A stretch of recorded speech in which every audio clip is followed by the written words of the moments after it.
Hi mga Tiyengko! Nandito tayo ngayon sa Pandayan upang bumili ng mga kailangan natin upang makagawa tayo ng bouquet ni Mama.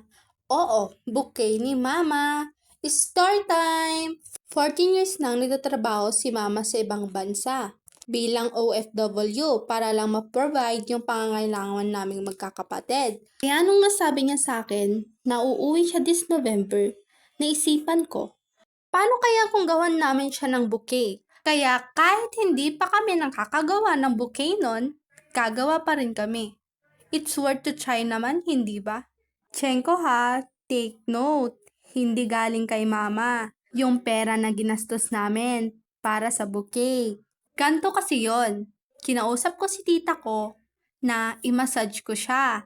And then, pagkatapos ko siya minassage, binigyan niya ako ng 300. So, kulang yung 300. Siyempre, dinagdagan na ng kuya ko para lang makabili kami ng bouquet. And kung makikita nyo dyan sa mga video, nagtulong-tulungan na kami upang gumawa ng bouquet kasi nga, first time namin gumawa. Ako, si Ate Rochelle, si Kuya Alpe, mga pinsan ko. Brown out pa niyan nung sinimulan namin ha. Simula nung nakagawa kami ng bouquet, hindi na talaga ako magtataka kung bakit ang mahal-mahal ng bouquet. Guys, ang hirap pa naman gumawa.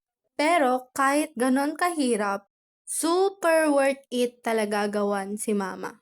Para na din syempre, maiparamdam namin sa kanya kung gaano kami ka-grateful sa mga sakripisyong ginawa niya. Kaya Mama ko, we love you so much. Super, super, duper. Kaya ikaw, kung OFW man, yung nanay mo o tatay mo, gumawa ka na ng paraan para ma-surprise siya. Kahit onteng bagay lang yan.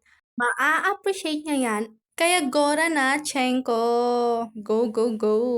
Okay, tapos na din ang paggawa ng bouquet. So, eto na. Susurprise na natin si Mama. Go, Mama. Then, eto nga, gabing-gabi na.